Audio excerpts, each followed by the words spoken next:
Hello student, welcome to my YouTube channel GS study point.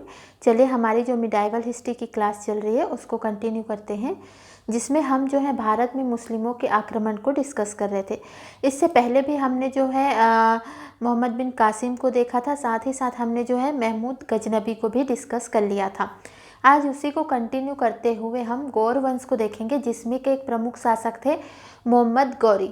इनके द्वारा ही जो है भारत पर आक्रमण किया गया था, इसलिए जो ये शासक है इम्पॉर्टेंट हो जाते हैं। तो यहाँ पे हम जो है पॉइंट टू पॉइंट चीज़ों को देखेंगे, इम्पॉर्टेंट फैक्ट को देखेंगे, जहाँ से आपके एग्ज़ाम में क्वेश्चन पूछे जाते हैं। तो आसान भाषा में समझेंगे, ताकि इससे जो क्वेश्चन आपके एग्ज़ाम में पूछे जाए उसको आप करने में सक्षम हों। तो चलिए देखते हैं। यहाँ पे देखते हैं सबसे पहले गौर वंश, या जिसको कहा जाता है आपका ससवानी वंश। तो देखिए, हमने पिछले वीडियो में ही देखा था कि अरब में जो है इस्लाम धर्म का उदय होता है। इस्लाम धर्म अरब में उदय होने के साथ साथ जो है आसपास के प्रदेशों में भी जो है इसका विस्तार होने लगता है। ईरान में ही एक क्षेत्र होता है गजनी क्षेत्र, जहाँ पे जो है गजनी साम्राज्य का उदय होता है, और उसी में से जो है महमूद गजनबी होता है, जिसके द्वारा जो है भारत पर आक्रमण होता है। और उसमें क्या होते हैं कि उसके बाद जो है महमूद गजनबी के बाद जितने भी उस साम्राज्य में शासक आते हैं, वो कैसे शासक होते हैं? बहुत ही कमज़ोर शासक होते हैं। तो इसी सब को देखते हुए उस गजनबी साम्राज्य के अंतर्गत या गजनी साम्राज्य के अंतर्गत ही जो है एक छोटे से वंश का जो है उदय होता है, जो होता है आपका गौर वंश। ठीक है, और जिसमें के जो प्रमुख होते हैं वो होते हैं आपका मोहम्मद गौरी। एक्चुअली में जो गौर वंश है, या जिसको आप जो है ससवानी वंश कहते हैं, तो ससवानी वंश के जो संस्थापक होते हैं वो कुतुब बिन हसन होते हैं। ठीक है, और इसके बाद ही जो है कुछ शासक आते हैं, और उनमें जो प्रमुख शासक होता है वो होता है आपका मोहम्मद गौरी। हमारे लिए इम्पोर्टेंट है, क्योंकि इसके द्वारा ही जो है क्या किया गया था? भारत में आक्रमण किया गया था। तो इसको चलिए थोड़ा सा हम यहाँ पे समझ लेते हैं। तो गौर प्रदेश क्या है? गजनी साम्राज्य के अधीन एक छोटा सा राज्य था। ये मैंने आपको बता दिया कि गजनी साम्राज्य के में ही जो है एक वंश था, गौर वंश। ठीक है, गौर प्रदेश, वहाँ ही जो है एक वंश का उदय होता है, जिसको हम गौर वंश के नाम से जानते हैं। ठीक है, और इसके जो गौर शासक बनते हैं वो बनते हैं शहाबुद्दीन मोहम्मद गौरी। पहले जो इसके जो संस्थापक होते हैं वो कुतुब बिन हसन होते हैं। उसके बाद जो है शासक आते जाते हैं, जिसमें प्रमुख शासक जो होता है शहाबुद्दीन मोहम्मद गौरी, जो है 1173 में जो है गौर वंश का जो है क्या बनता है? शासक बनता है। आगे देखते हैं, इसे जो शहाबुद्दीन मोहम्मद गौरी के द्वारा ही जो है भारत पर आक्रमण किया जाता है, जिसके अंतर्गत हमें जो है कुछ पॉइंट जो है याद रखना है। सबसे पहले देखते हैं, मोहम्मद गौरी जो है गोमल दर्रे से, गोमल दर्रे जो वर्तमान में जो अफगानिस्तान वाला क्षेत्र है, ठीक है, अफगानिस्तान में जो है आपका गोमल दर्रा है, वहाँ से होते हुए जो है मुल्तान जो वर्तमान पाकिस्तान है, वहाँ पे जो है मोहम्मद गौरी जो है प्रवेश करता है। ठीक है, अफगानिस्तान के गोमल दर्रे से होते हुए मुल्तान में जो है प्रवेश करता है, और मुल्तान जो वर्तमान पाकिस्तान में स्थित है, और यहाँ ही जो है इसका पहला आक्रमण होता है। यहाँ पे देखिए, उद्देश्य जो है इसका मुख्य उद्देश्य क्या होता है? तो देखिए, हमने इससे पहले जो महमूद गजनबी और जो आपके मोहम्मद बिन कासिम को देखा था, तो उनका जो आक्रमण का उद्देश्य था धन लूटना। ठीक है, धन संपदा को लूटना। लेकिन जो गौर थे, मोहम्मद गौरी थे, उनका उद्देश्य था कि यहाँ पे भारत में जो है मुस्लिम सत्ता की स्थापना करना। ठीक है, तो इसी उद्देश्य से जो है ये भारत पर आक्रमण करता है। तो पहला आक्रमण जो है 1175 में जो है ये करता है। 1173 में ये शासक बनता है, और 1175 में जो है ये जो है मुल्तान पर जो है इसका पहला आक्रमण होता है। यहाँ इसको जो है अपार जीत मिलती है, और इसी जीत से उत्साहित होकर ये जो है आगे आक्रमण के लिए बढ़ता है। तो आगे जब ये आक्रमण करता है, तो इसका जो दूसरा आक्रमण होता है वो कहाँ होता है? अफगानिस्तान से ही होते हुए जो गुजरात वाला क्षेत्र होता है भारत में, ठीक है, वहाँ का है अहिलवाड़ क्षेत्र। ठीक है, गुजरात में वहाँ जो है ये आक्रमण करता है, दूसरा आक्रमण मोहम्मद गौरी। ठीक है, जहाँ पे शासन किसका होता है, तो जो चालुक्य वंश होते हैं उनका जो है यहाँ गुजरात के अहिलवाड़ क्षेत्र में जो है शासन चल रहा होता है। और जो माउंट आबू वाला क्षेत्र है वहाँ जो है इनकी जो है लड़ाई होती है। अब यहाँ पे देखिए, यहाँ जो शासक होता है, शासन तो चालुक्य वंश का होता है, शासक कौन होता है, तो भीम द्वितीय जो है यहाँ के शासक होते हैं।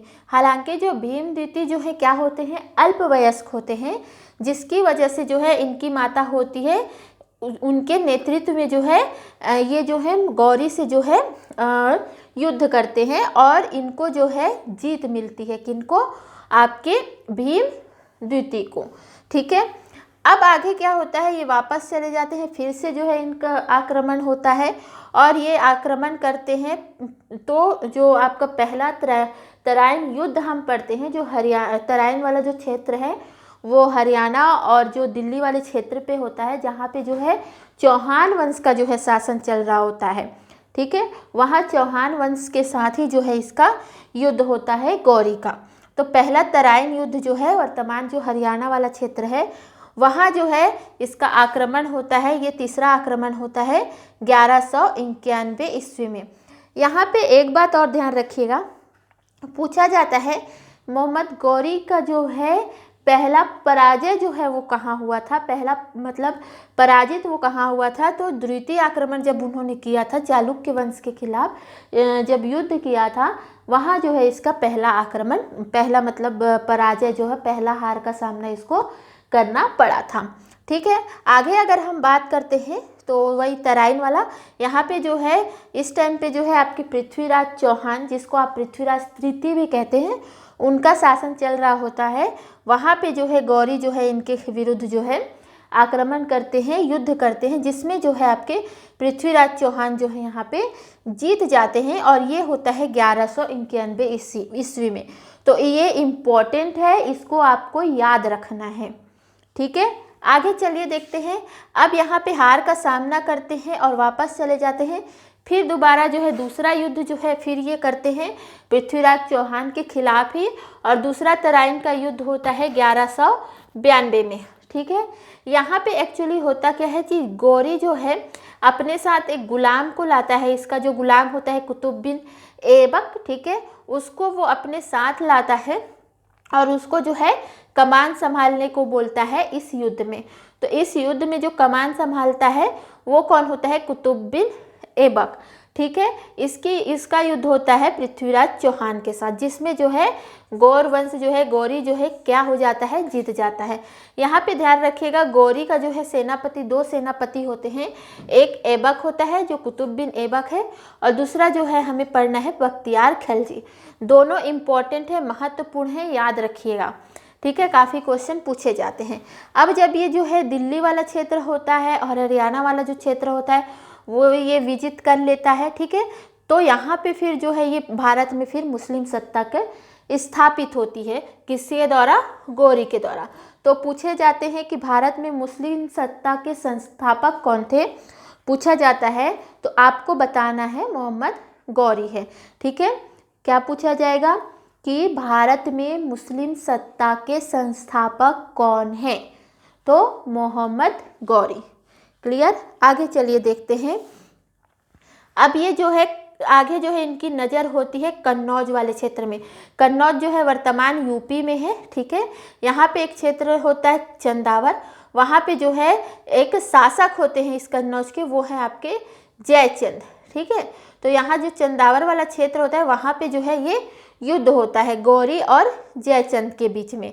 ठीक है, और ये होता है कब, 1194 ईस्वी में। इसमें भी जो है गौरी क्या हो जाते हैं, विजित हो जाते हैं। इस तरह जो है दिल्ली है, यूपी है, गुजरात वाले जो क्षेत्र है वहाँ पे जो है क्या हो जाते हैं, गौरी का जो है शासन स्थापित हो जाता है।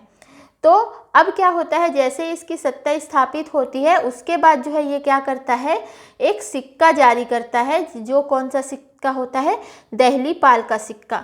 ये दहली पाल का सिक्का जो है राजपूतों का एक सिक्का होता है द्रम, उसको ये रिप्लेस कर देता है। मतलब द्रम की जगह जो है गौरी जो है कौन सा सिक्का लेकर आते हैं, दहली पाल का।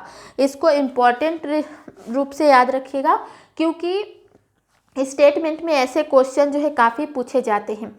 ठीक है, तो गौरी जो है जब क्षेत्र को विजिट कर लेता है, दिल्ली यूपी वाले क्षेत्र को, कन्नौज क्षेत्र को, चौहान वंश को, तो उसके बाद जो है सिक्का जारी करता है, दहलीपाल का सिक्का, जो किस सिक्के को रिप्लेस करता है, तो राजपूतों के द्वारा एक सिक्का चलाया जाता है द्रम्प। ठीक है, उसको ये रिप्लेस करता है। और यहाँ पे एक चीज़ याद रखिएगा, जो दहलीपाल का सिक्का होता है वो कौन सा सिक्का होता है, तो सोने का सिक्का होता है। ठीक है, आगे चलिए देखते हैं। इसी समय ये जो है एक टंका नामक सोने का सिक्का जारी करते हैं। ठीक है, इसको भी याद रखिएगा। टंका क्या होती है, टंका नामक जो है एक सोने का सिक्का जारी करते हैं।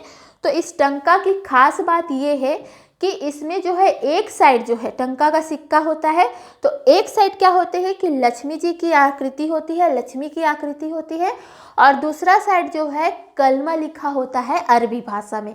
ठीक है, उसी को जो है ये जारी करते हैं टंका, जो कि क्या होता है, ये भी एक सोने का सिक्का होता है। ठीक है, तो इतने सारे जो पॉइंट हैं वो आपको जो है याद हो गए होंगे, आपको समझ आ गए होंगे। इतनी चीज़ें आपको यहाँ से याद रखनी है। ठीक है, अब क्या होता है, मोहम्मद गौरी जो है आना जाना अपने क्षेत्र से करते रहते हैं। उसके बाद जो है ये अंतिम बार जब भारत आते हैं, तो ये 1205 में जो है मोहम्मद गौरी जो है अंतिम बार क्या आते हैं, भारत आते हैं। ठीक है, और उन्होंने जो जो क्षेत्र जीते होते हैं, जितने उनके विजित प्रदेश होते हैं, उसको वो क्या करते हैं, उन सारे का जो है शासन का भार जो है अपने सेनापति जो बख्तियार खिलजी थे और कुतुब बिन ऐबक थे, ठीक है, उनको जो है ये सौंप के चले जाते हैं। अब यहाँ पे देखिए 1206 में वापस लौटते हुए ये 1205 में भारत आते हैं। उसके बाद अपने जो विजित प्रदेश है उनको जो है अपने सेनापतियों को सौंपते हैं। सेनापतियों को प्रदेशों को सौंपने के बाद जब ये 1206 में जो है वापस लौट रहे होते हैं गौर प्रदेश के लिए, तो उस टाइम पे जो है 15 मार्च 1206 में उसी रास्ते में जो है उनकी हत्या कर दी जाती है। ठीक है, अब जो आगे आते हैं कुतुबुद्दीन ऐबक, ये जो है गुलाम वंश की स्थापना करते हैं और आगे जितने वंश आते जाते हैं उन पूरे वंश को जो है दिल्ली सल्तनत कहा जाता है, क्योंकि सारा जो है वहाँ से शासन जो किया जाता है वो दिल्ली से ही किया जाता है। तो यहाँ पे देखते हैं जो कुतुब बिन ऐबक है, ये जो है गुलाम वंश की स्थापना करते हैं और अपनी जो राजधानी जो है बनाते हैं वो लाहौर को बनाते हैं। और यहाँ पे याद रखिएगा ये जो है अक्ता प्रथा, जिसको इक्ता प्रथा भी कहते हैं, इसको जो है प्रारंभ करते हैं। अगर पूछा जाता है कि अक्ता प्रथा जो है किसके द्वारा प्रारंभ की गई है, तो कुतुबुद्दीन ऐबक के द्वारा। ठीक है, दूसरे सेनापति इसके होते हैं बख्तियार खिलजी। तो ये जो बंगाल बिहार वाले क्षेत्र में जो है ये जाते हैं। ठीक है, बख्तियार खिलजी। तो यहाँ पे जो है बंगाल में जो है लक्ष्मण सेन की राजधानी होती है नदिया। ठीक है, इस पर जो है ये क्या कर लेते हैं, अधिकार कर लेते हैं। मतलब जो बंगाल बिहार वाला क्षेत्र है उस पर जो है ये क्या करते हैं, अधिकार कर लेते हैं। और आगे चल के जो है इसको सल्तनत में, जो दिल्ली सल्तनत जो बनता है उसमें क्या कर दिया जाता है, विलीन कर दिया जाता है। ठीक है, बख्तियार खिलजी से एक पॉइंट और याद रखिएगा, बहुत इंपॉर्टेंट है, हर एग्जाम में जो है क्वेश्चन पूछा जाता है कि विक्रमशिला और नालंदा विश्वविद्यालय, ठीक है, विक्रमशिला विश्वविद्यालय, नालंदा विश्वविद्यालय की स्थापना जो है धर्मपाल के द्वारा कराई जाती है, जिसको जो है आगे जो है बख्तियार खिलजी द्वारा जो है क्या कर दिया जाता है, ध्वस्त कर दिया जाता है, जला दिया जाता है। ठीक है, और यहाँ पे याद रखिएगा जो गौरी के अगर पूछा जाता है मोहम्मद गौरी के दरबारी, तो फ़खरुद्दीन राजी और नमाजी उरूजी, ठीक है, ये जो दो हैं ये कौन थे, मोहम्मद गौरी के जो है दरबारी थे। ठीक है, तो इतनी चीज़ें, इतना पॉइंट जो है आपको समझ आ गया होगा। नहीं समझ आया होगा कमेंट बॉक्स में कमेंट कर कीजिएगा। कोशिश करूँगी नेक्स्ट वीडियो में अगर आपकी कोई डाउट है तो उसको मैं क्लियर करूँ। ठीक है, नेक्स्ट वीडियो में हम जो है दिल्ली सल्तनत, जिसमें जो है कुतुब बिन ऐबक के द्वारा जो गुलाम वंश की स्थापना होती है उसको वहाँ पे डिस्कस करेंगे। और वीडियो पसंद आता है तो वीडियो को लाइक ज़रूर कीजिएगा।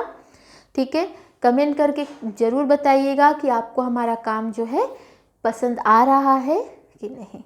तो चलिए वीडियो यहीं ख़त्म करते हैं। तो थैंक यू फॉर वॉचिंग।